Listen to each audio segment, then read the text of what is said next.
ऊंची ऊंची माळावा छावाई बहे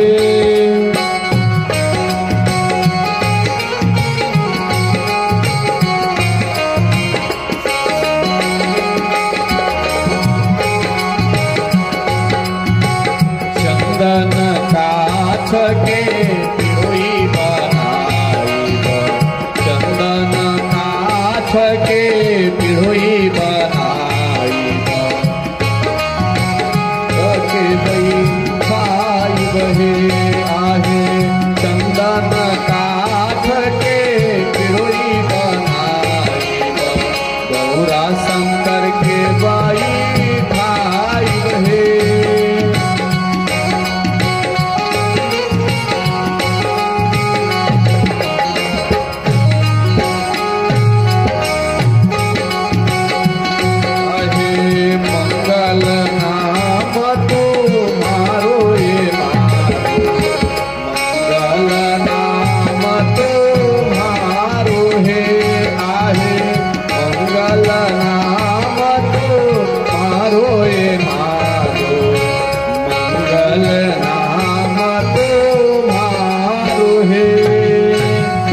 कैसे चंदन काट के पीढ़ा बना करके अब गौरी शंकर दोनों भगवान के बैठा दिया गया। अब बैठा करके जैसे ही बैठे और सब नारियां जो है सब महिलाएं जो है मंगल गीत गाने लगी, सब बलैया उतारने लगी। और कैसे देखो बहुत सुंदर बलैया उतार रहे हैं। कैसे अब तुम लोग का ऐबे नहीं करता है? आता है अब खूब बढ़िया गा के कह रही है अरे धन्य धन्य गौरा अरे तुहारा भाग बलैया उतारे अरे धन्य धन्य गौरा अरे तुहारा भाग अरे शिव शंकर बरा पावा है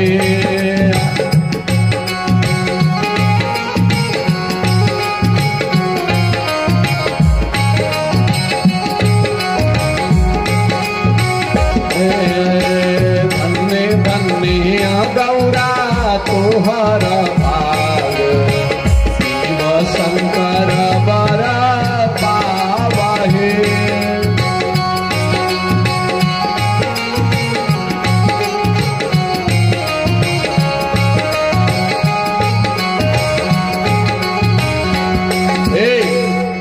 सब नारियां बलैया उतारने लगी, मंगल गाने लगी।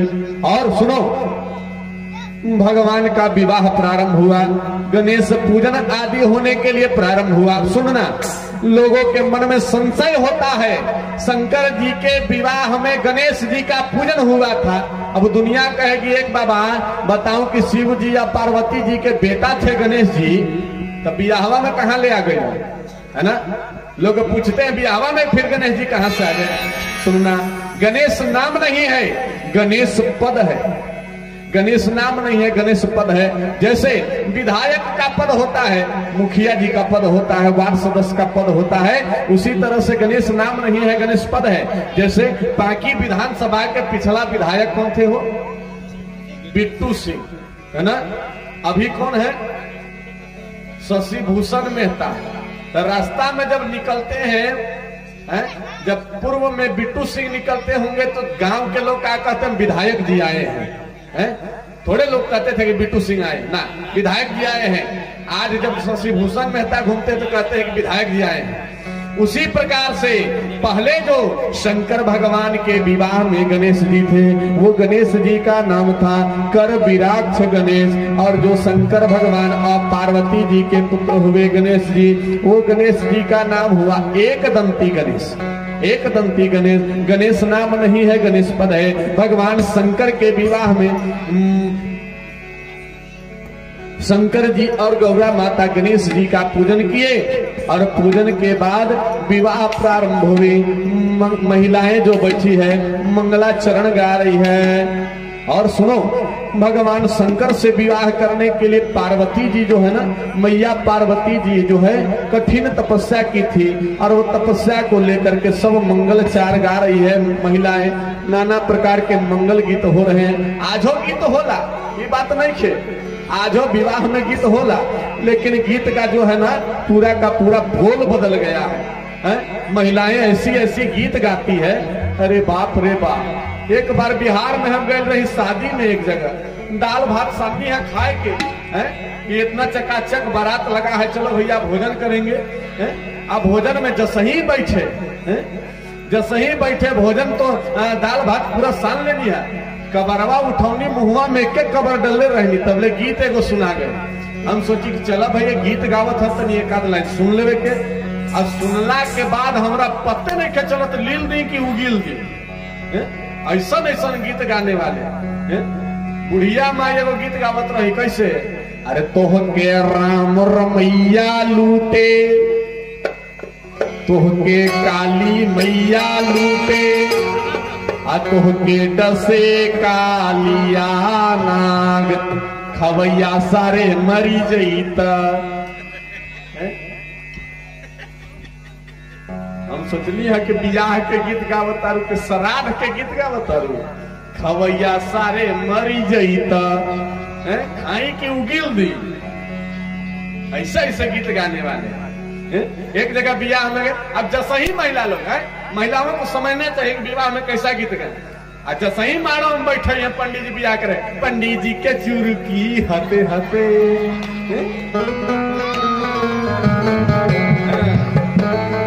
तो फिर कहे कटवा लो सनम, छटवा लो सनम। बताइए ये तो के गीत जुड़ल है गावे के। अरे गजब गजब है महिलाएं भाई, कभी ऐसा गीत नहीं गाना चाहिए। एक बिया हम बैठ लिया तो सब कोई बैठ ले, जैसा ही मार में ऐसा ऐसा गीत गाते हैं लोग, बाप रे बाप। हाँ, कभी नबुआ को गरियाएंगे, कभी पंडित जी को गरियाएंगे, कभी समधी को गरियाएंगे, गजब गजब। एक जगह शादी कराने हम बैठे थे, शादी भी कभी कभी करा देते हैं, कोई निज कह देता है तो अब जैसा ही बैठे तब बगलवा में एगो माता जी माइक उठाई करे कि सब कोई बैठे ओने गोइने दुल्हा बैठैयारी, अछाते पर से खुदल बिलरिया ले लस मोछ उखाड़ी, केकर मोछ केकर बिलरिया उखाड़े। ऐसा नहीं संगीत गाती है ये, लेकिन ना सुनो, गीत कभी ऐसा नहीं गाना चाहिए। गीत हमेशा सोच समझ करके गाना चाहिए। कैसा गाना चाहिए कि जिस भजन में, अरे जिस भजन में राम का नाम नहीं, उस भजन को गाना चाहिए।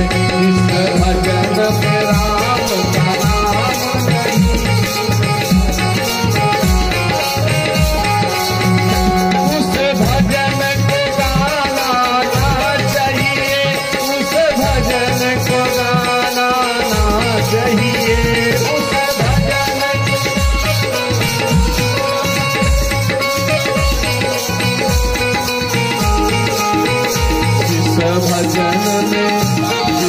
भजन में राम का नाम नहीं, उस भजन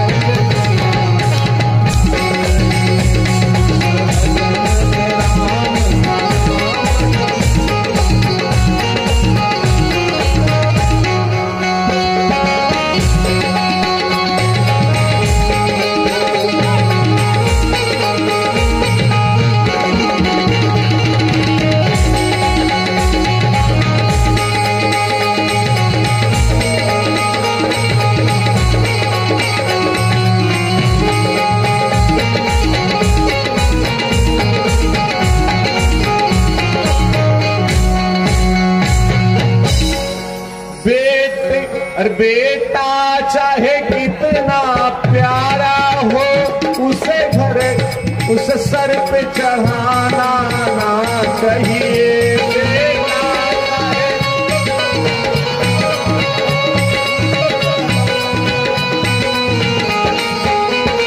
बेटा चाहे कितना प्यारा हो, उसे सर पे चढ़ाना ना चाहिए।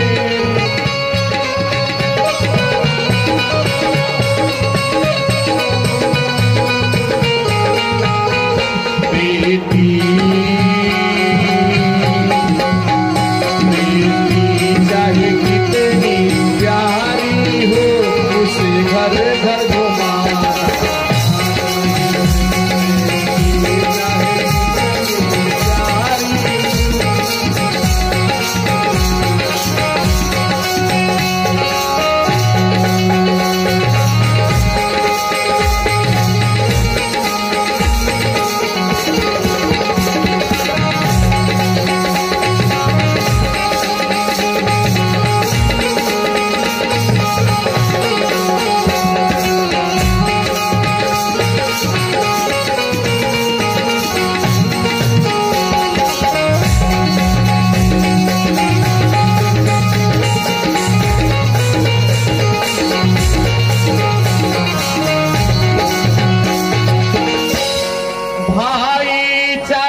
अंतिम बार ताली बजा के, दोनों हाथ ऊपर उठा के, मीठे मीठे ताली बजा के, सब कोई सब कोई सब कोई, आगे वाले पीछे वाले, दोनों हाथ पूरा ऊपर।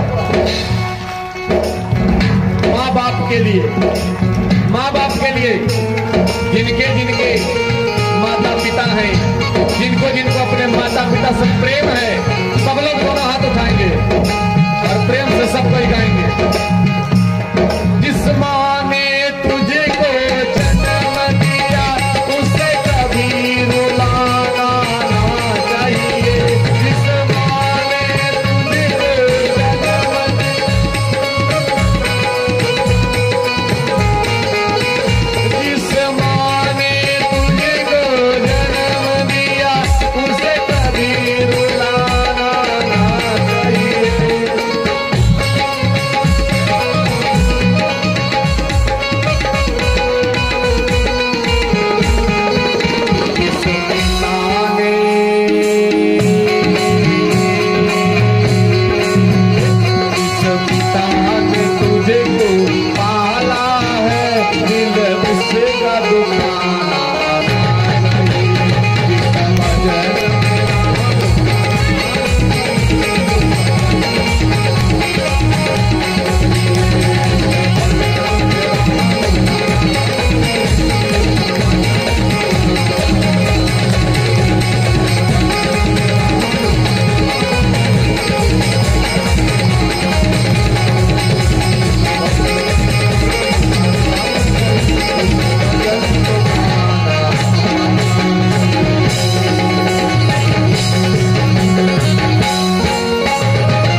प्रेम से बोले आनंद कंद भगवान की।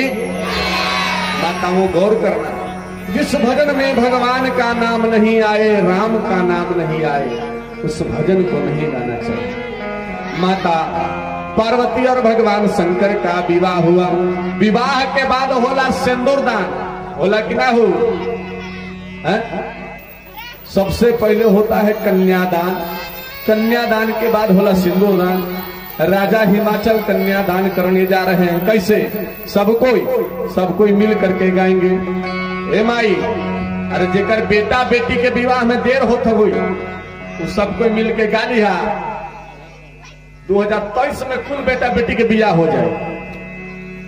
हाँ, मैया गौरा का अब भगवान शंकर का विवाह का कथा है। गौर से सुनो गाना। राजा हिमाचल, अरे जिस बेटी को 16 साल 18 साल 20 साल 22 साल तक पालते हैं ना, उस बेटी को वेद मंत्रों के साथ, ब्राह्मणों आचार्यों के साथ समाज के सामने गोदी में बैठा करके कन्यादान करने जा रहे हैं। और कन्यादान कैसे कर रहे हैं? अरे गोदिया बैठाई बाबा, अरे बैठा ले मंडप तारा, गोदिया बैठाई बाबा। अरे तनी जोड़ लगा के, खाली जेबो पूरी तोड़े बियाह में, तनी बुनिया चला दी, तनी आलूया वाला सब्जी अला दी, ऐसे काम ना चली। बारात में जाके खूब रसगुल्ला चावल, भतीजा के बियाह में से गई, तनी जोड़ लगा के। अरे गोदिया बैठाई बाबा, बैठा ले मंडप तारा, गोदिया बैठाई बाबा, बाबा करुणा धिया दान में आहे बाबा,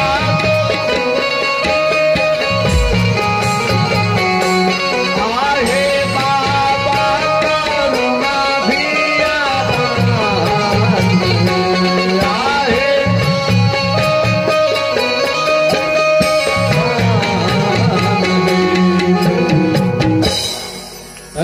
इसके बाद सुनो हुआ का, माता मैना जो है रुदन करने लगी, कही कि वाह बेटी, अरे जिस बेटी के लिए मैंने इतना कठोर तपस्या किया, आज वेद मंत्रों के साथ ब्राह्मण आचार्यों के सामने आज बेटी पराई हो जाएगी। ये सोच सोच कर रोने लगी और कहने लगी, अरे जे ही बेटी लगी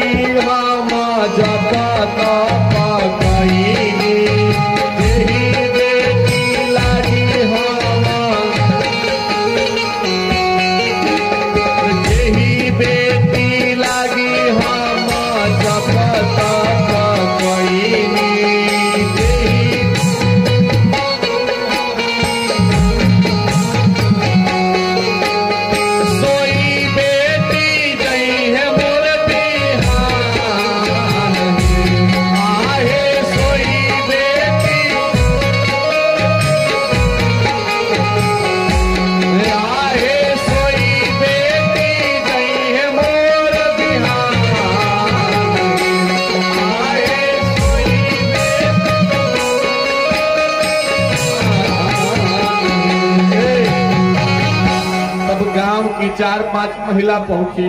अब माता मैना से कहने लगी, ए मैया मत रोवो मत रोवो, अरे बेटी घर में जन्म ली है तो बेटियों को विदा होने पड़ता है, इसलिए मत रोवो। अरे आज तुम्हारी बेटी है, कल दूसरे की बहू बनेगी, पत्नी बनेगी, ये तो जगत का विधान है। अल्लाह करके चुप कराने लगी और गाने लगी, अरे चुपा रहा तू मैना,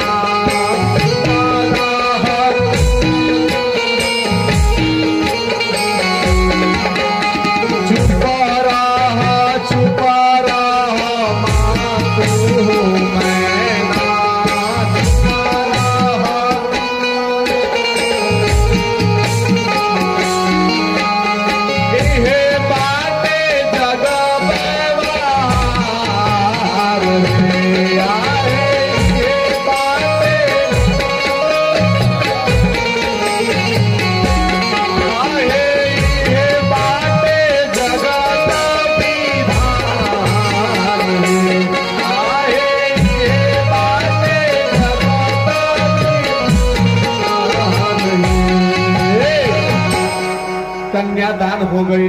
कन्यादान के बाद होला सिंदूर दान। अब माता पार्वती के मांग में सिंदूर लगावे के कहल गई। तो सुनो, अनुभवी लोग बैठे हैं, पढ़े लिखे ज्ञानी लोग भी बैठे कथा को श्रवण कर रहे हैं। गौर करना माताओं बहनों, विवाह में सिन्होरा जला जाता है ना, सिन्होरा है। सिन्होरा में क्या क्या होला?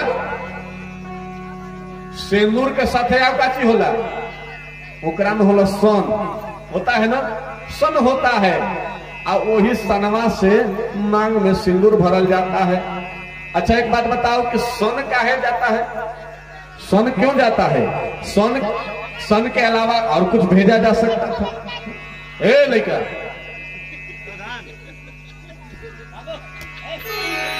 आगे में बैठ के मारपीट कर रही है तुम।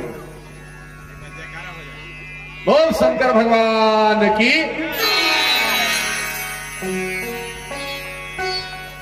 एकदम हाँ, पूरे बतिया लो। हाँ खूब बढ़िया, बहुत सुंदर। आगे में बैठ के बतिया रही है।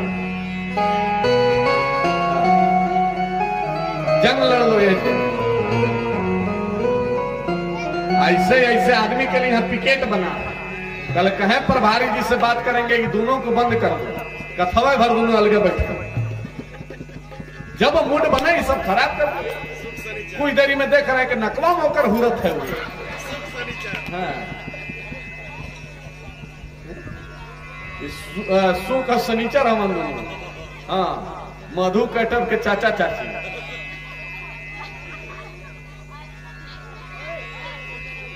प्रेम से बोलिए गौरी शंकर भगवान की, उमापति महादेव की। गौर कीजिएगा, निवेदन कर रहा था मैं। सिन्होरा में सन जाता है, सिंदूर जाता है। सन के अलावा दूसरा चीज भेजा जा सकता था, है?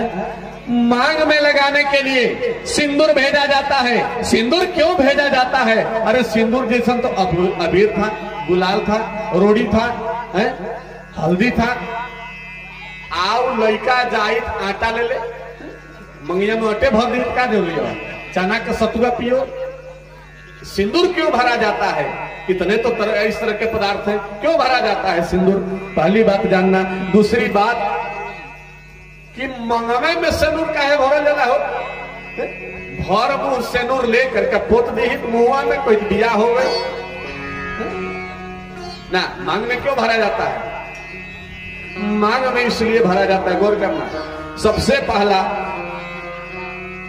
कि सिंदूर में जब भारत के विशेष पढ़े लिखे वैज्ञानिकों, धर्म आचरण करने वाले संत महात्माओं भाई बंधुओं ने एक साथ मिला तो पूछा, इंजीनियरिंग डिग्री करने वाले भाइयों से, वैज्ञानिकों से पूछा, ए भाई बंधु तुम्हारे पास कोई ऐसा तरल पदार्थ है, कोई ऐसा पदार्थ है, कोई ऐसा द्रव्य है जिसका पारा कभी नीचे हो न ऊपर हो, जिसका पारा स्थिरता हो? अब पारा मैंने समझावत थी ठेठ देहाती में। कभी कभी अखबार में देखने को मिलता है ठंड बढ़ने के कारण पारा लुढ़का, पारा गिर गया, टेम्परेचर लो हो गया, और गर्मी बढ़ने से टेम्परेचर हाई हो गया।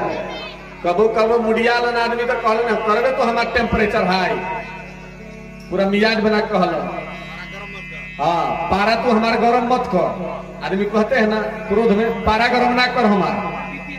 तो वो पारा जो है, पूछते हैं भारत के धर्माचरण करने वाले भाई बंधु, डिग्री पाने वालों से, कोई ऐसा द्रव्य है, कोई ऐसा पदार्थ है जिसका पारा स्थित रहे, नीचे हो ना ऊपर हो?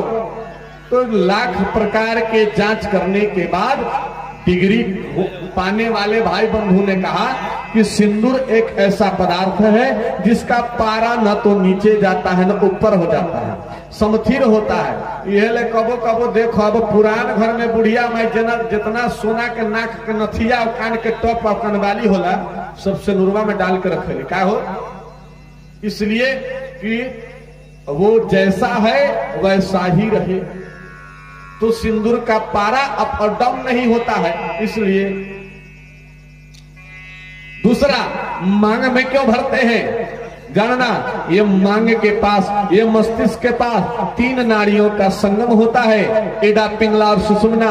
ये तीनों नाड़ियां यदि मनुष्य के शरीर में स्थिर होता है, आदमी जीवित होता है, बढ़िया होता है। यदि एक नाड़ी थोड़ा डिस्टर्ब हो जाए, पगला जाएगा आदमी। दूसर का नाड़ी डिस्टर्ब हो जाएगा, आदमी गोविंदाय नमो नमः, टिकट कट जाइए है जैसे ऊपर के। इसीलिए दुल्हा अपने दुल्हन के मांग में सिंदूर भरता है। ए प्राण प्रिय, ये 3 नाड़ियां हैं, तीनों नाड़ियां कभी ऊपर जाए न कभी नीचे जाए। तुम्हारा मन हमारा मन एक दूसरे में लगा रहे, 2 शरीर है, एक आत्मा बनकर रहे। आज से पहले तुम्हारा मन, तुम्हारी आत्मा कहीं और लुढ़क रही होगी, मेरी कहीं और लुढ़क रही होगी, लेकिन इस मंडप प्रांगण में ब्राह्मणों आचार्यों के सामने, वेद ध्वनि में, समाज के सामने मैं तुम्हारे मांग में ये तीनों नाड़ियों को समथिर करने के लिए और मैं भर रहा हूं तुम्हारे मांग में सिंदूर को, और तुम्हारा पारा जो है, तुम्हारा मस्तिष्क जो है समथिर रहे। इसलिए मांग में सिंदूर को भर दिया। और जैसे ही भोले बाबा उठवले सिन्होरा, कहा गौरा माई के मांग में सिंदूर भरेंगे। गौरा माई कहली कि प्राणनाथ, ये मंगिया हमर कबले सजैब, सन क्यों जाता है? सुन लो माताओं बहनों, सिन्होरा में सन क्यों जाता है? गौरा मैया भोले बाबा से पूछ ली, हे बाबा ये मंगिया कब तक सजाओगे? शंकर जी ने सन दिखा करके कहा, ए देवी, जब तक तहर ई बारवा जो बाना इस सनमा लखे सफेद ना हो जाई, तब तक तोहर मांग हम सजावत रहो। कहने का मतलब, देवी अमुक भाषा में एक प्रश्न पूछती है, प्राणनाथ मंगिया कब तक सजाओगे? सनवा दिखा करके लड़का कहता है, जब तक तुम्हारा बाल सफेद हो जाएगा, इस सनवा जैसा सफेद हो जाएगा, तब तक तोरा मांग को हम यूं ही सजाते रहेंगे। तब तक पार्वती मैया कहती है कि लगई हा पियवा हो, अरे लगई हा पियवा हो, लगई हा पियवा,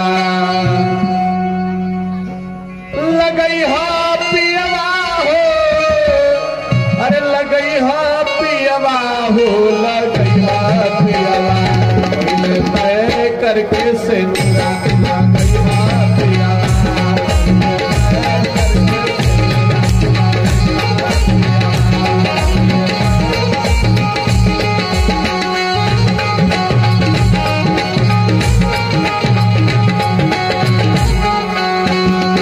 लगई हा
तय कर ला तब से नूर लगाई है।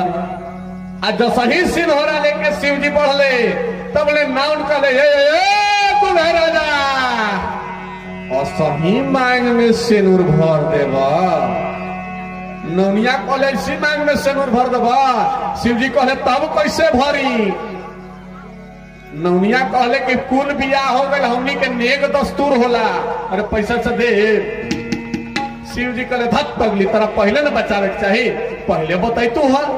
कहले कि तब पहले ना बताई अभी दे दी। शिव जी कहले दे तनी ठहर। शिव जी उठैले अपन लालका झोली आ लालका झोली में 5 मिनट तक खोजता रहे हैं। अब 5 मिनट तक शिव जी खोजता रहे। मलिनिया बिया नौनिया बिया गदगद आहा लगा ताकि बुढ़वा कोनो मालदार चीज दी, बड़ा खोजत बा। और शिव जी खोजत हमें कि विषधारवा मणिधर नाग नागिन कहाँ बा। शिव जी खोजत हमें और जो सही मिलल नागिन मनी वाला निकाल ले और निकाल के फेंक ले सामने से। ले करा मुड़ी में मनी बा, मुड़ी कुछ के निकाल दी है कर कपार पर मनी बा। और जो सही सांप शिव जी फेंक ले, सांप कर ले फोय नाउन बेहोश। अब पंडित जी धोती खोसत बाउंड्री पार, पंडित जी धोती खोसत बाउंड्री पार और जाके घरे दहाड़ी ठोक ठकावत है ठक ठक ठक ठक। ए पंडित आए खोलबू हो, खोलबू हो। सिकड़ी पीटे लगल पंडित जी। पंडिताइन खोलरी हदी रही छी देख के कहती है का भइल पूरी ने कैल बनी कहा। पंडित जी कहता तरा पूरी के पड़ल बा हमरा मूड़ी के पड़ल बा। ई दूल्हा आयल बा कि सनीचर के सेक्रेटरी आयल बा। आज हो बाप एकरा काली माई उठाव रही जी तो ढेर पियब घी। भगवान शंकर ने नाना प्रकार के कौतुक किया अपने विवाह में। इसके बाद भगवान का खूब सुंदर सिंदूर दान हुआ। कैसे हुआ माताओं बहनों, सिंदूर दान का गीत है। जिनको चूड़ी और सिंदूर अमर करना होगा, जो जीवन तक अपने पति के साथ खुशी जीवन से जीना चाहती होगी, निवेदन करता हूं इस मंच से।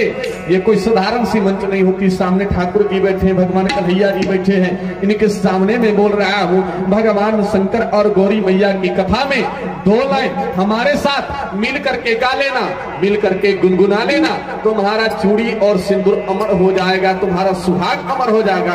ये भगवान कृपा करेंगे तुम्हारे ऊपर। इस मंच से मैं गारंटी देता हूं। आकर के मिल करके गुनगुना लो।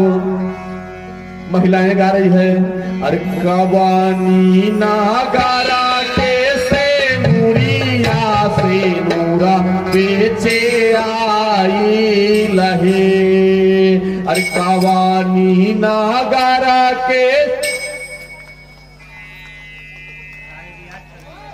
आज रियाज कर करू ना।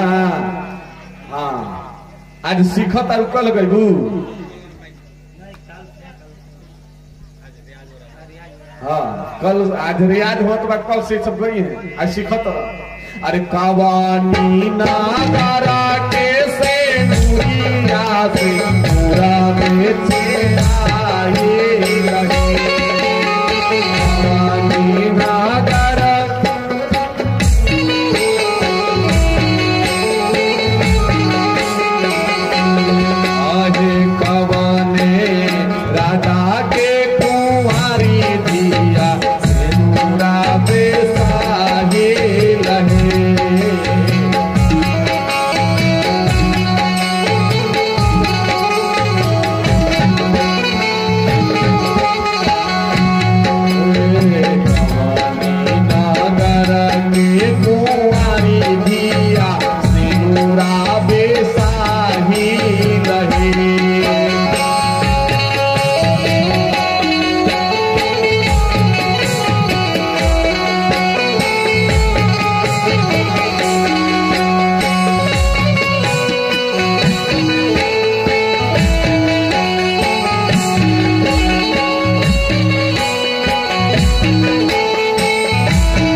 सिंदूर दान हो गई।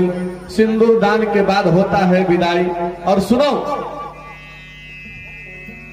बियाह होते होते हो गई सबेर, और जब सबेर हुआ तो हिमाचल राजा दरवाजे पर बैठे थे।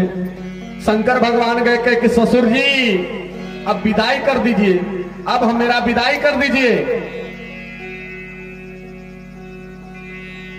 हिमाचल राजा कहले कि बेटिया के विदाई में हम एगो फ्रिज एगो गोदरेज देवे के चाहत बानी, का गाड़ी घोड़ा लेके आयल बानी रहुआ? शिव जी कहले कि गाड़ी घोड़ा नहीं खे, बैल पर लदा जाए। कहले कि ठीक है बा। कहले कि तोषक राजा एगो पलंग बा, वो कैसे जाई? तो कहले बैल पर लदाई।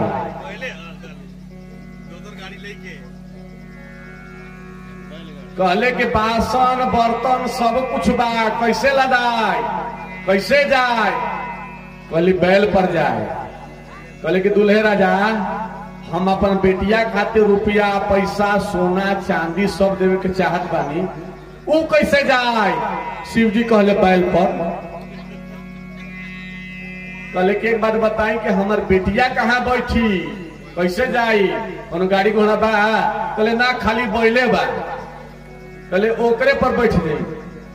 शिव जी कहले हिमाचल पूछले बेटिया कहाँ बैठी हमार? कहले बैल पर। कहले कि अच्छा सब कोई बैल पर, रउआ कहाँ बैठा?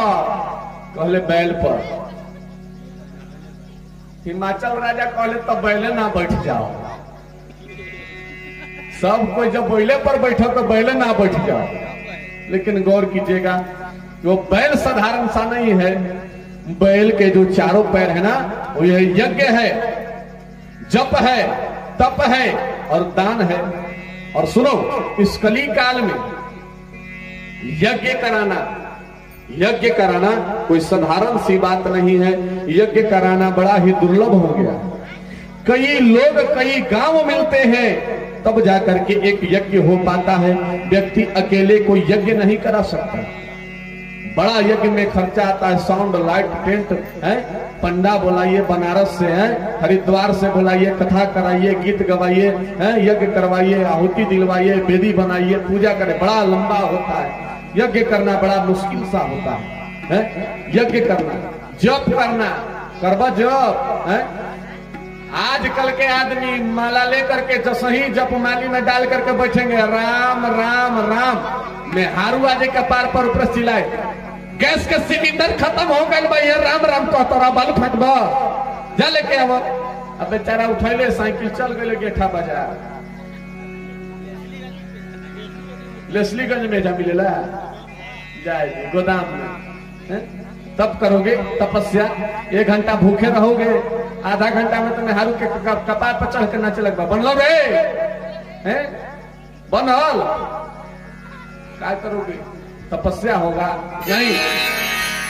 ये जो कथा है ना, ये जो जप है ना, ये तप है ना, इससे बढ़कर के एक है, वो है दान। चाहे अन्न का दान करो, धन का दान करो, श्रम दान करो, मेहनत दान करो, समय दान करो, गरीबों में जाकर के सेवा का दान करो, ये दान है। और दान के बदौलत ही ये कथा हो रही है, ये कलाकार बैठे हैं, ये साउंड वाले बैठे हैं, ये लाइट पंखा लगा है, और सब चीज आपके दान के बदौलत है। इसलिए परमात्मा ने यदि आपको दिया है, परमात्मा ने यदि आपको दिया है तो उस धन का दान करना सीखो। हस्तम भूषणम दानम, हाथ में खूब बढ़िया सोना के कंगन पहन के हाथ घुमाओ, कोई मतलब नहीं है। जोन जोन देखेगा वो खाली कहेगा हाथ में कंगन बा, लेकिन गरीब को अगर एक टाइम भोजन करा दो, गरीबुआ जाके 10 जगह कहेगा फलानमा बहू हमरा खियली है ना। इसलिए जहां तक हो सके व्यक्ति को चढ़ बढ़ करके दान करना चाहिए। आज आपके गांव में इतना दिव्य भगवान की कथा हो रही है, कितने तो भाई लोग होते हैं जो गुटखा खा के रोड पर थूक देते हैं, खैनी खा के थूक देते हैं, शराब पी करके भोंगड़ी करते चलते हैं। उसी में से 5 रुपया यदि आरती के थाल में आप डाल देंगे तो ये कथा अनवरत आज इस वर्ष प्रारंभ हुई है, इस पंडाल में अनवरत कई वर्षों तक चलता रहेगा। ये चलता है तो सिर्फ और सिर्फ आपके दान से। इसलिए खुलकर व्यक्ति को दान भी करना चाहिए। हिमाचल राजा कहले ऐसा नहीं कि पहले बैठ जाओ, शिव जी कहले कि बैठी ना, एक काम करूं रहुआ तैयारी करूं हमनी के विदाई के। और विदाई एक ऐसा क्षण होता है ना, जो बेटी को माँ अपने कलेजे के टुकड़े को जो बाप पालता है, वो बेटी को जब विदाई करने लगता है ना, आहा मत करो। माँ रोती है, आंखों से आंसू छलक जाता है, दुनिया देख लेती है कि माँ रो रही है, लेकिन जब बाप रोता है ना, कलेजे से खून की आंसू टपकती है। बाप भी रोता है जब बेटी विदाई होती है, और वो बाप जब रोता है ना तो दुनिया देखती नहीं है।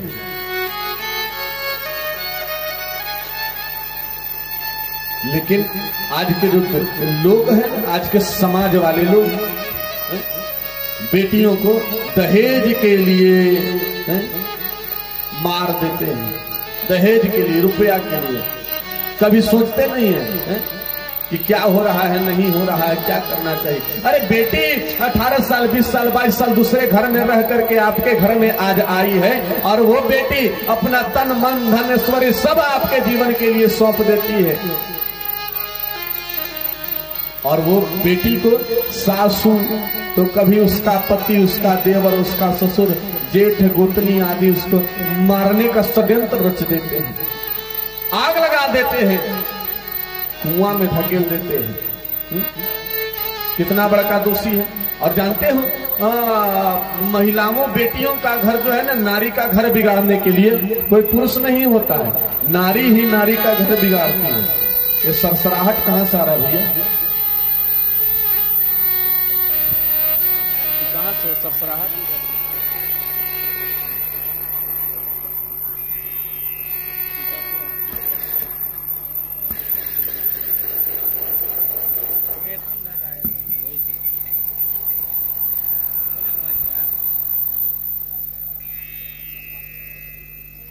बेटियों को मारने के लिए लोग कई प्रकार के षड्यंत्र रच देते हैं। सोचना चाहिए कि कभी मैं भी बेटी थी, और नारी के घर नारी ही बिगाड़ती है और कोई नहीं। एक बात बताना माता, तुम्हारे घर में जब बेटा का विवाह होता है, बेटा का विवाह होता है, तो विदाई में जो है लड़की की माँ जो होती है, बेटी के विदाई के समय कुछ मिठाई झांपी दौरा भेजती है। आता है ना, आता है ना सबके घर में। बताओ कि झांपी दौरा सबसे पहले तू खोलो लू कि तो हर मरद के खोलता है? माताएं खोलती है, बोलती है ना। अभी पैसा लेके चढ़ा के बैठ जाएगी, 5 मिनट बैठ जाएगी, कथा के बीच में उठना नहीं चाहिए। बोल शंकर भगवान की। अच्छा सही झांपी खोली है, और खोलते के साथ कहीं फाट देली है भिखारी, ये लुगा जरूरत रहे। अरे जो बेटी को 18 साल 20 साल 22 साल तक पालने के बाद उस कलेजे के टुकड़े को आपके घर के लिए बाप सौंप दिया, वो 2000 500 और 1000 की साड़ी के लिए तुम कहती हो फाट देली है भिखारी, यह लुगा जरूरत रहे हैं? तुम कौन से अंबानी परिवार की हो भाई? तुम कौन सा विधायक की बेटी हो?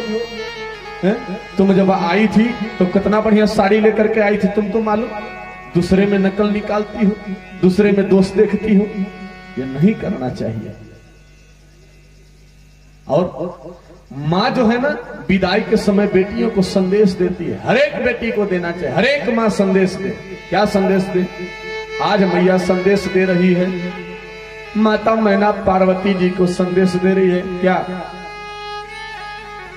बेटी ससुरा में रही है तू चान बन के, बेटी ससुरा में रही है तू चान बन के, बेटी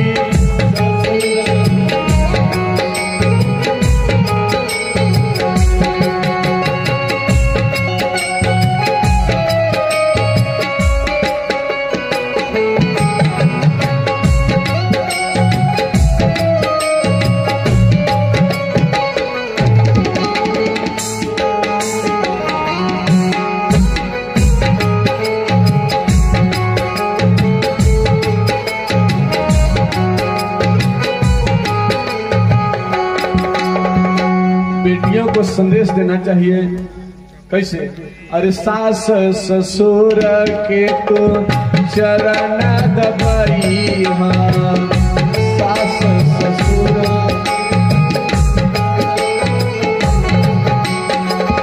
सबका के खैला पर पाछे तू खई, सबका के खैला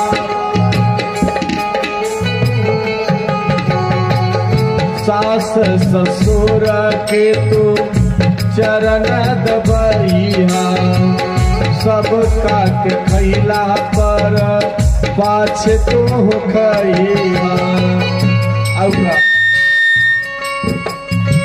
ससुर के रही अरमान बन के, ससुर के रही अरमान बन के, बेटी ससुरा में रही तू चान बन के, बेटी ससुरा में रही तू चान बन के। क्या कहती है? बेटी ससुरा में रही तू चान बन के, चान बन के रही। सबसे पहला पंक्ति में क्या कहते हैं कि सास ससुर के तू चरण दबई है। सास ससुर के चरण दबई है कैसे? 3-3 इंच के नाखून बढ़ा लिया लम्बा लम्बा, अब ब्लेड मार के ओकरा चोखिल्ला कर लिया पूरा दम है। अब सास के पैर दबैया सब नछोड़ बकोट दिया गोड़े हाथ। सासो कहो कि जाय दाइए बेटी रही जी ढेर पियब घी। अब सुनो, जितना यहाँ सास बैठी है उन लोग को संदेश देते हैं, पुतोह से सेवा करावे को होके तो हमरा से सीख लो, जिंदगी भर पुतोह सेवा करी। मान ला कि पुतोह आयल बिया नया नया, 15 दिन भइल बा, आ बूढ़ी पड़ल बड़ी खटिया पर निकाल के अंगना में, पुतोह पांव दबावे गोड़ दबावे, पुतोह पैर दबावतिया दबावतिया दबावतिया, आ ससुया पड़ल बिया चीनी के बोरा लखे, न हिले के न डोले के। जब 1.5 घंटा हो गई, नींद चढ़ गई कपार पर, पुतोह के मार कर दिया पूरा जमाई हमारे सब लेवल लगल पुतोह। तब कही बुढ़िया असल नस अभी धराइल बा ये बड़ा की, ए बुढ़ी तहार तो नस धरा गइल बा, तार पुतोहिया के नस कबर गइल बा, अगला बार से तोर गोड़ दबी टेटुआ दबी टेटुआ पार लग जाएगी ना। पुतोह पैर दबाने लगे, उसको कहो ए बेटी अरे जाओ जाओ सो जाओ, कल सुबह भोजन बनाना होगा, कपड़ा धोना होगा, झाड़ू लगाना होगा, बर्तन धोना होगा, मालिक को ड्यूटी के लिए ऑफिस के लिए तुमको नाश्ता बनाना होगा, जाओ जाओ जाओ जाओ सो जाओ। हर एक 5 मिनट पर कहना चाहिए। पुतोह जिंदगी भर सेवा करेगी ना, असल नसो अभी धरा आइल बा, नस तार धरा गइल बा, जो यह पुतोहिया लगे टेटुआ दाबी ना। बेटियों को, सास ससुर को माँ का दर्जा देते हुए वो माँ ही तो है, उनका पांव दबाना चाहिए। क्या कहे? अरे सास ससुर के तो चरण दबई सबका के खैला पर पाछे तू खई, सबके खैला पर खैया, ई ना कि तरकारी भूजते भूजते निकाल के खा लिया। हाँ, आधा साफ, आज जे बचल ओकरा में 2 चम्मच बेसी नमक डाल दिया, घरों भर के पूर जाओ। के करलू हो? ये जो हंसत बा, ये जो हंसत बा, बुझली कि ओ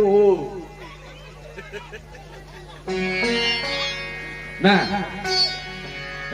बुझते बुझते आधा। जानते हैं इन लोग जैसा खाने वाला धरती पर कोई हुआ ही नहीं।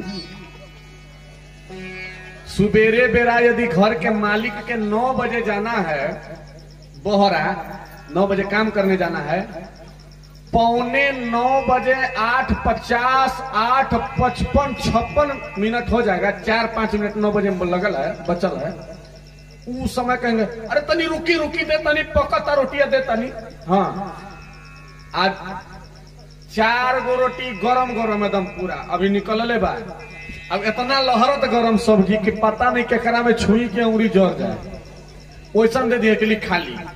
अब 4 गो रोटी मलिकार के मिलल बा, 3 मिनट के समय बा, ली देवे कटोरवे ली देवे हाथी हमन बिना चबौले पार। बेचारा 1 गो रोटी खोलन है, 1 गो थरिया में बचल बा। आज जो बचल बा से केकर बा, जो थरिया में बचल बा के खाए केकर बा, वो तो अपने नु हम देनी मलिकार के तो दूसर खोल खाए ओकरा में। लड़का के टाइम भइल 9:30 बजे स्कूल जाए के, टिफिन पैक हो गई आ टिफिनिया जब पैक भइल तो 2 गो रोटी बच गई। पैक कैला के बाद 2 गो बच गई, वो केकर बा, वो अपने न बा। वो के खाए, वो तो अपने न बा।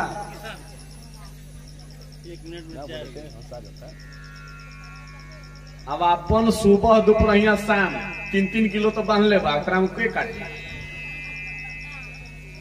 ना। बेटियों को ऐसा नहीं करना चाहिए। बेटियों को कैसे रहना चाहिए?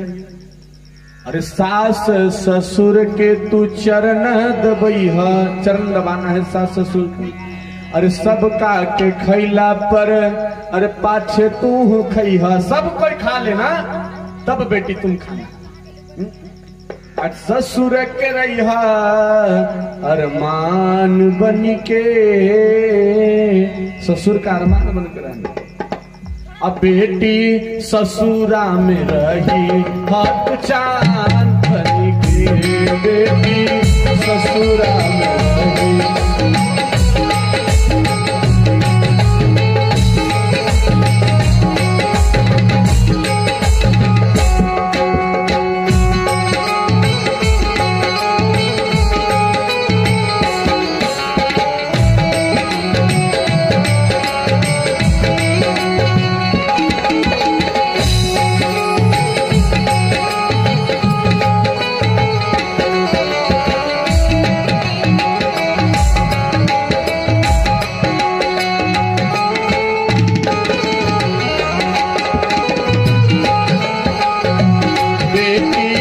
ससुरा में रही हाथ चांद बन के, बेटी ससुराल में तू चांद बन करके रहना। बड़ी बढ़िया शिक्षा देती है। और जानते हैं भोजन जो बनता है सबके घर में। अच्छा, एक बात हम पूछना चाहेंगे, किनके किनके घर में भोजन बनता है? जरा हाथ खड़ा कीजिए, गौर से देखना हम चाहते हैं कितने लोग भोजन बनाते हैं। हाँ, एक के घर में, हाँ 2 गो, ठीक बा ठीक बा। अच्छा, खाना किनके किनके यहाँ बनता है? हाँ, 1-2 गो आव घर बनता है। अब बाद बाकी कहावा पी के रहलू। पार्वती जी जो है ना, वो जब तपस्या कर रहे थे शिव जी के लिए, तो साधारण तपस्या नहीं किए थे। रामचरितमानस को जब पलट करके देखेंगे तो पार्वती जी भगवान शंकर को पाने के लिए जो तपस्या की है, इतना कठोर तपस्या की है, माताओं वैसा कोई तपस्या कर नहीं सकता। तुलसी बाबा मानस में लिखे हैं, कछु दिन भोजनो बारी बतासा,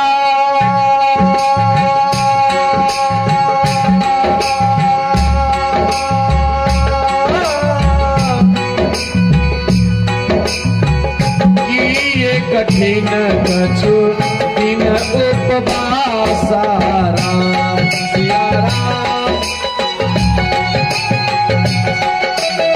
राम सिया राम, सिया राम, जय जय राम।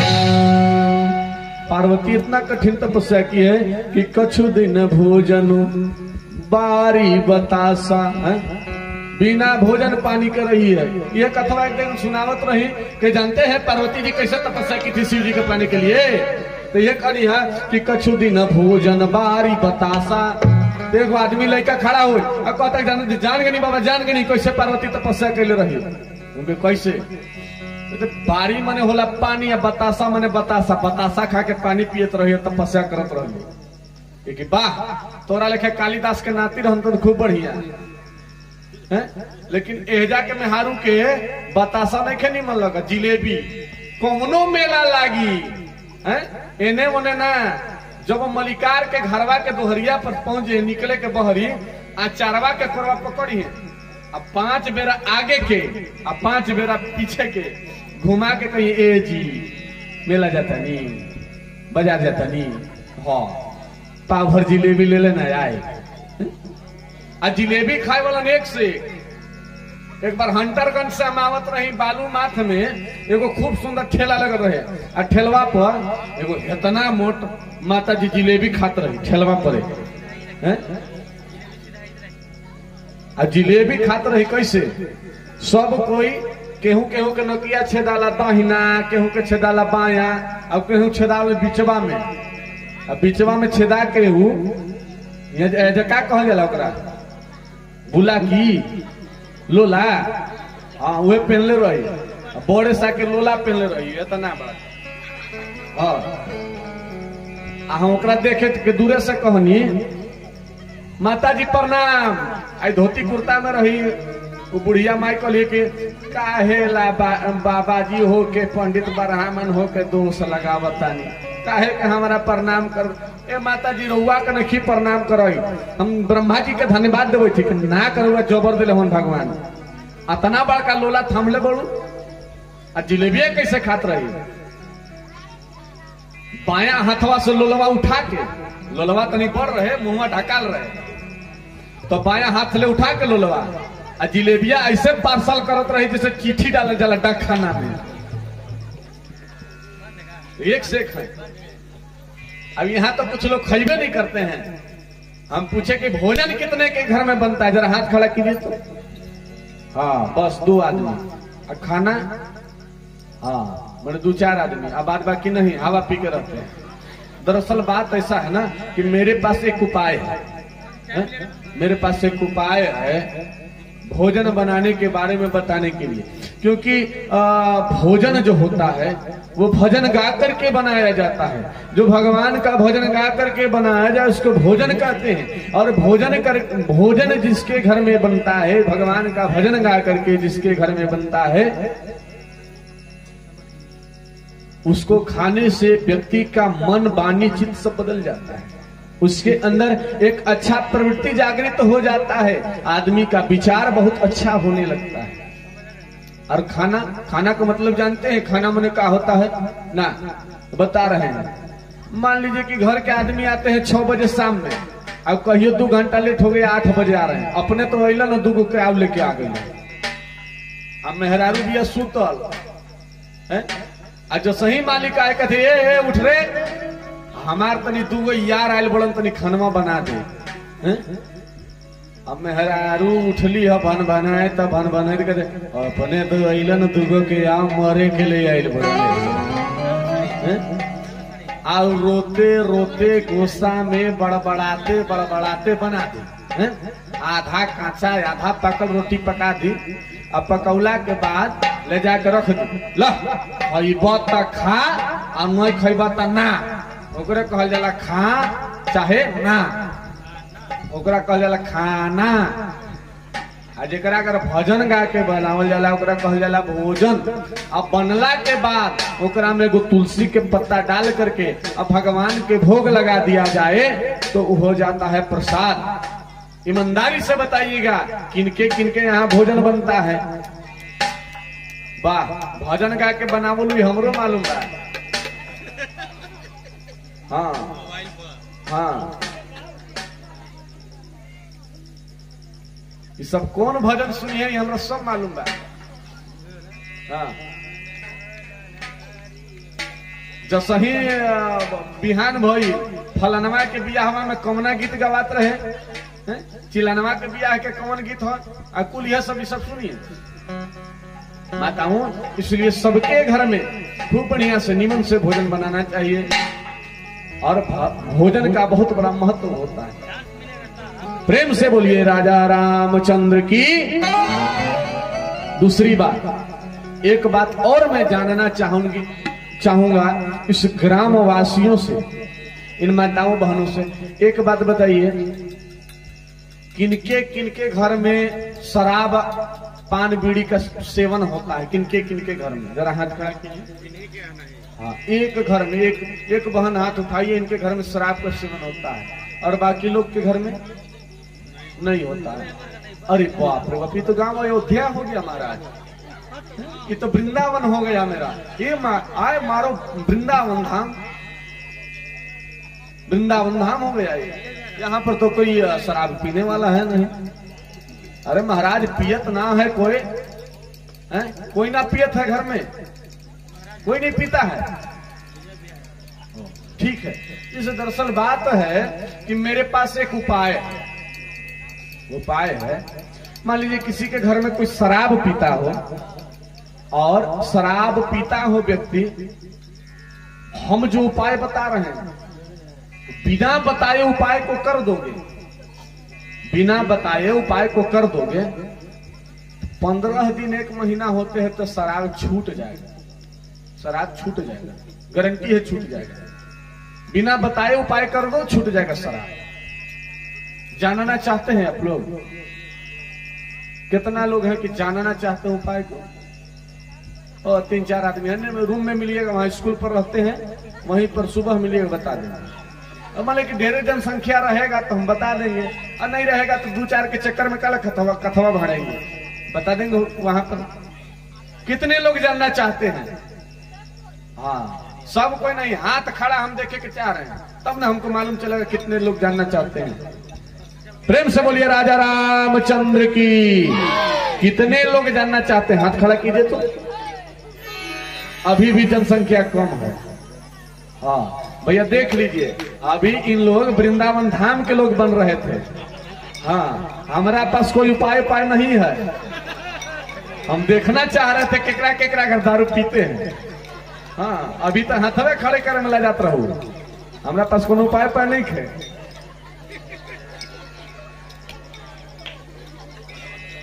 अभी तो वृंदावन अयोध्या तोरे कहां में रहे, घर में।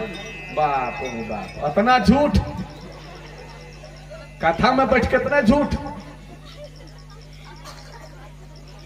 ना। और बेटियों को जो है ना, बेटियों को घर में, जिस घर भाई बंधु से भी विशेष अनुरोध रहेगा कि जो लोग मांस मदिरा शराब आदि का सेवन करते हैं, उन लोगों से इस कथा पंडाल में ही मैं निवेदन करना चाहूंगा कि ये व्यसन से जितना दूर रहेंगे उतना आप अच्छे रहेंगे। बाल बच्चों को पढ़ाने में, अच्छा मकान बनाने में, अच्छे वाहन खरीदने में, अच्छा वस्त्र खरीदने में अगर उस धन का खर्च करेंगे तो आपका जीवन, आपका बाल बच्चा लाभान्वित होगा। ये शराब मदिरा मांस में कुछ रखा नहीं महाराज। मैं तो कभी शराब नहीं पिया तो क्या मेरा दिमाग खराब है?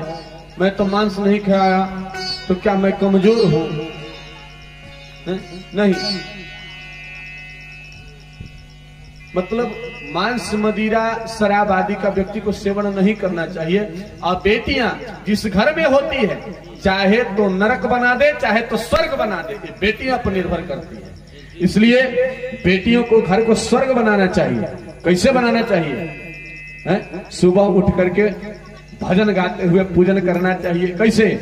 अरे घर ही में स्वर्ग बनैबे, अरे घर ही में स्वर्ग बनैबे, तीरथ करे हम नाही जइबे। सबको याद रखे, जय हो। स्वर्ग बनैबे, तीरथ करे हम नाही जइबे।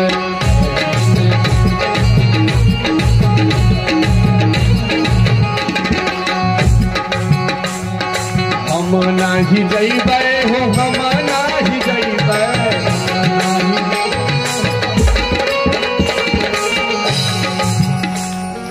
हम नाही जइबे हो, हम नाही जइबे। हम नाही जइबे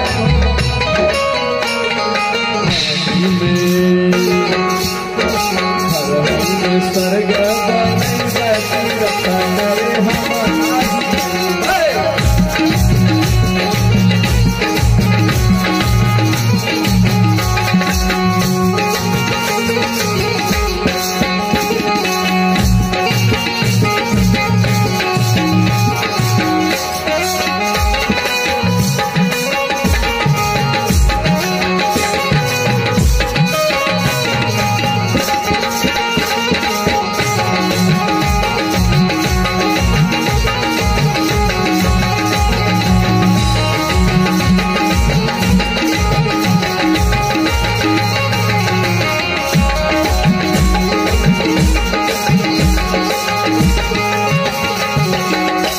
का सासू कौशल्या ससुर राजा दशरथ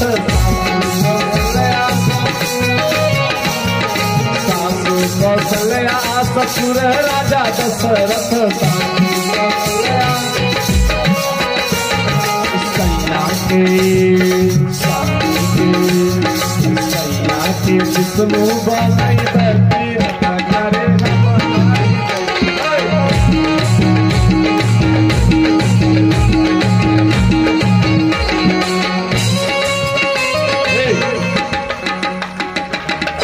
ये सही गाना है।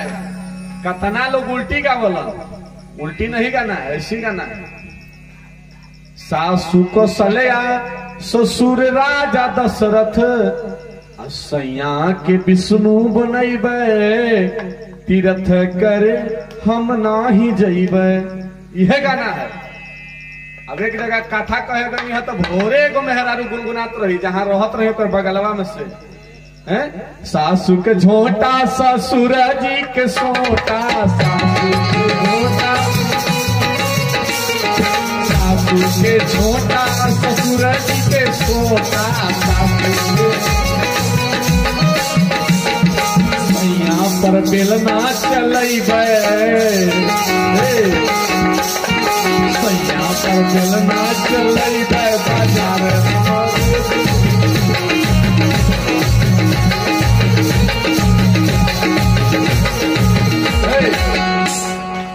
गैया जाना ऐसे गईबू तो आफत हो जाए घर में। हाँ कैसे कहे के बा अरे सासू को सलया ससुर राजा दशरथ सासू को सलया ससुर राजा दशरथ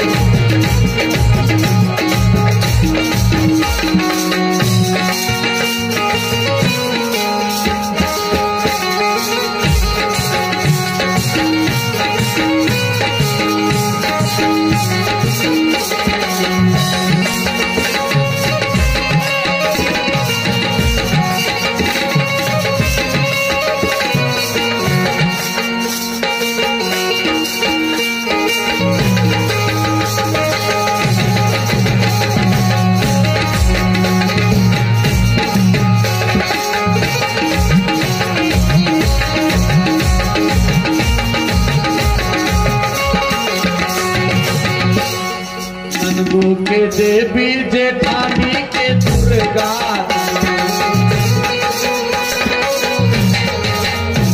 के देवी जेठानी के दुर्गा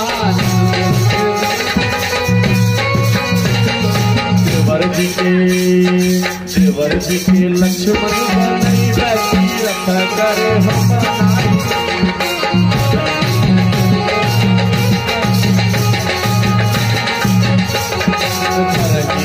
स्वर्ग बनैबे तीरथ करे हम नाही जइबे।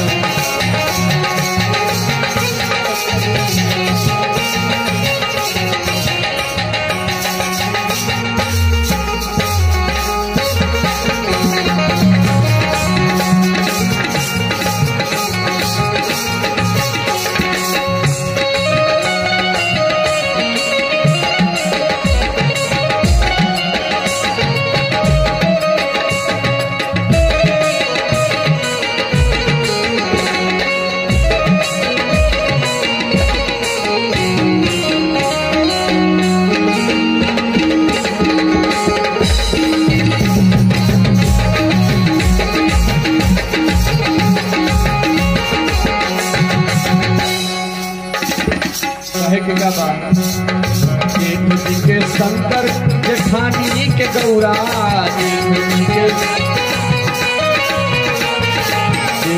के शंकर जेठानी के गौरा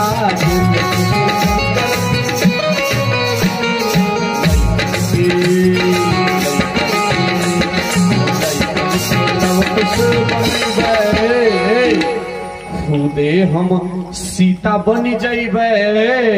सीता बने के बाद सुपने खाना। हाँ, अरे खुदे हम सीता बनी जय बती रथा करे हम नाही।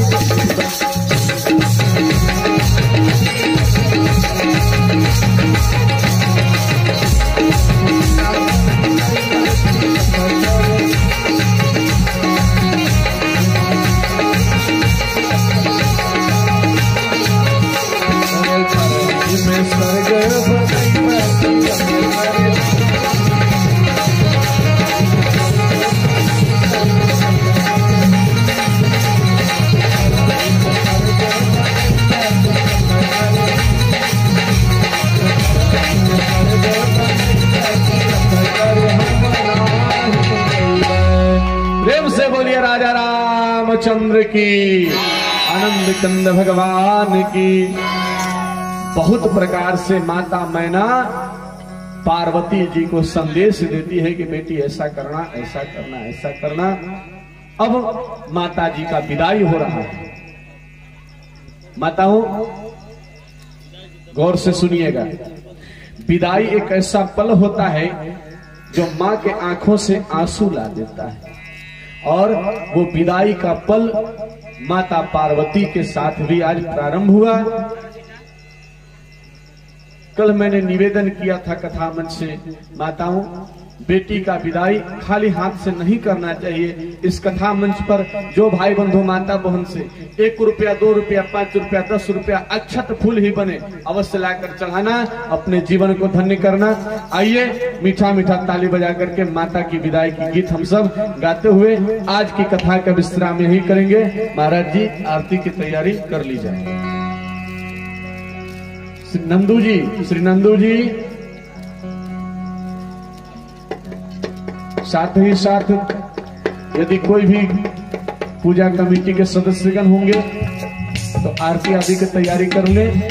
आज कथा विश्राम माता पार्वती के विदाई के साथ ही होगी। आइए सब कोई मिलकर के माता की विदाई की मधुर मधुर संगीत के साथ माता की विदाई की ओर हम सब चलेंगे। अरे आरे आवा चंदा मामा, अरे आवा चंदा मामा,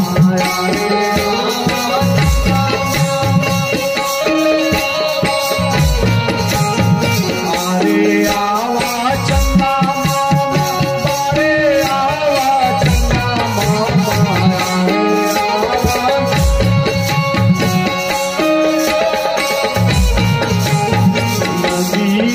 किनारे से पुकारत रहिए बाबा जी, नदिया किनारे से पुकारत रहिए, नदिया किनारे से पुकारत रहिए बाबा जी, नदिया।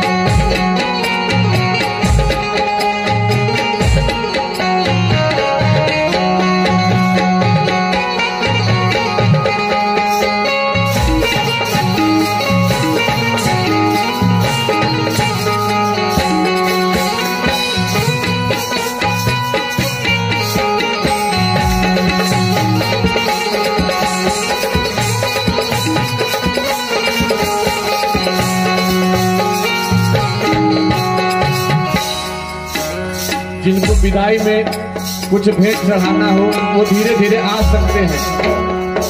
जिनको विदाई में कुछ भेंट चढ़ाना हो धीरे धीरे आ सकते हैं। बेरा बेरा बर जीले बाबा हो अंजन बाबा, झंझरी मड़वा जनी छाई दी। बेरा बेरा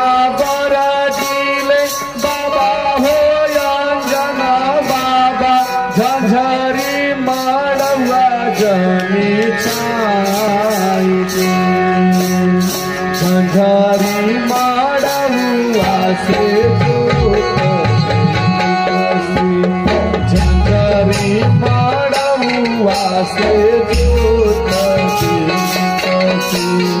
लागी किरनिया के जोत लागी किरनिया के जोत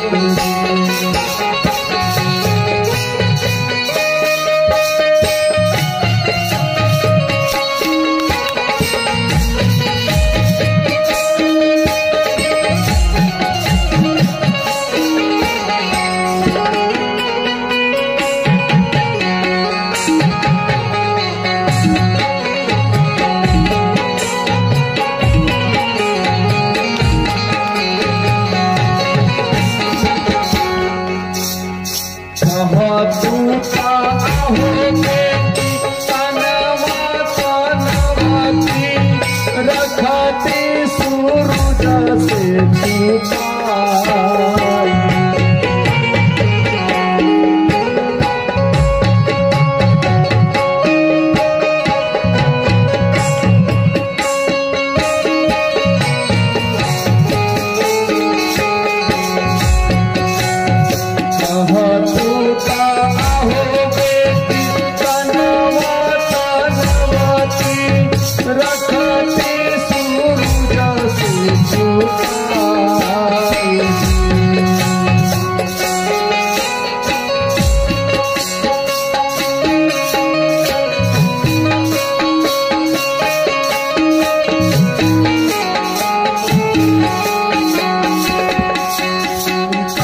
लागिया हो बाबा तनवा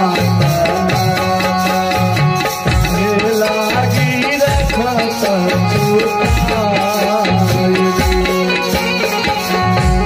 एक माता जी के तरफ से विदाई में बहुत सारा भेंट के साथ पुष्पमाला वस्त्र दे करके भगवान की कथा में मुझे सम्मानित किया गया। जोरदार ताली से माता जी का अभिवादन स्वागत करें और जिनको भी आना हो धीरे धीरे करके इस माता पार्वती के विदाई में आकर के पुण्य के भागी बने। ये मौका बार बार व्यक्ति को नहीं मिलता है कि भगवान की कथा हो और भगवान की विवाह हो और जिसमें जाना चाहे लेकिन हम जा न सके। ये बार बार अवसर किसी को नहीं मिलता। ये बड़ी सौभाग्य के बाद भगवान की कथा मिलती है और भगवान के कथा में माता की विवाह की कथा बड़े सौभाग्य की बात होती है। इसलिए धीरे धीरे लोग चढ़ा करके धीरे धीरे चलते जाए और भगवान सब देख रहे हैं, सबका नाम हम नहीं ले सकेंगे। भगवान सबको देख रहे हैं, परमात्मा सबको देख रहे हैं। मैं देखूं या ना देखूं लेकिन भगवान सबको देख रहे हैं। धीरे धीरे आकर के जिनको जो भेंट चढ़ाना है चढ़ाते जाए। अरे काहे लागिया हो बाबा तनवा तनवा काहे लागी रखत छुपाई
तेरा बेरा बड़ा जीले बाबा हो हिमाचल बाबा झंझरी मारुआ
सुनावा का तोरा बेटी बुधावा पियावानी रखानी जतन से जुड़ा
आनंद कंद भगवान की। इस प्रकार से माता पार्वती का विवाह हुआ। अब विवाह के बाद लड़का भी हुआ, वध भी हुआ।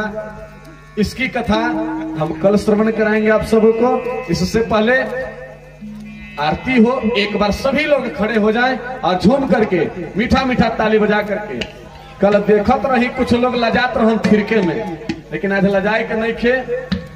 शादी बा, बियाह बा, बारात बा, तो कुछ भूमि के चाहिए। आरती से पहले 2 मिनट सब लोग झूम करके अरे सुघर आगे आ जाइए, थोड़ा सा आगे, और सब कोई झूम के ताली बजा के एक जैसे पियाला में नाचल बारात में वैसे नाचे के बाद। हाँ, अरे सुघर सुघर दरबार ये मैया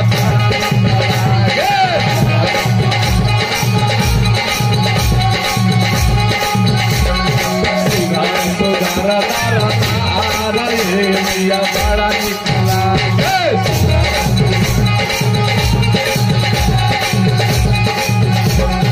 बड़ा निकला गे मैया, बड़ा निकला गे, बड़ा निकला गे मैया, बड़ा निकला गे।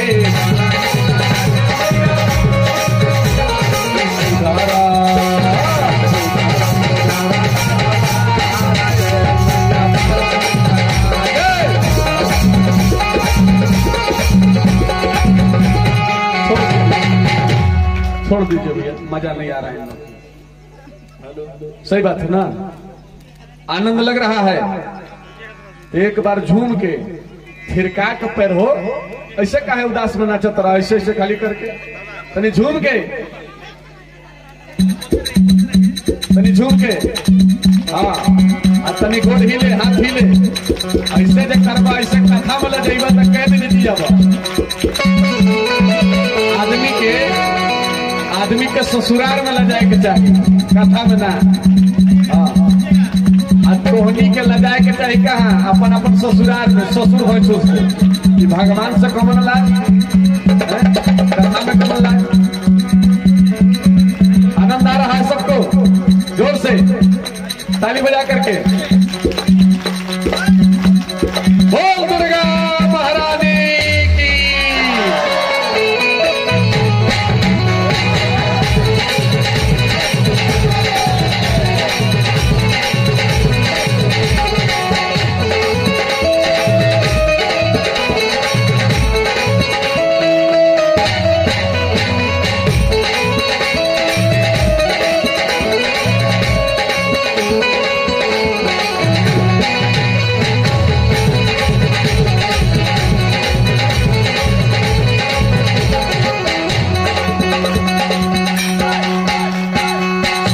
सुघर दरबार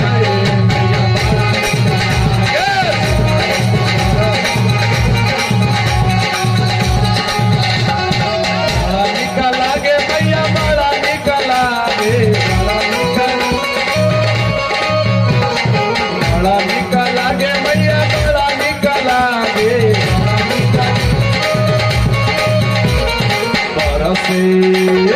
बरसे सनेहिया के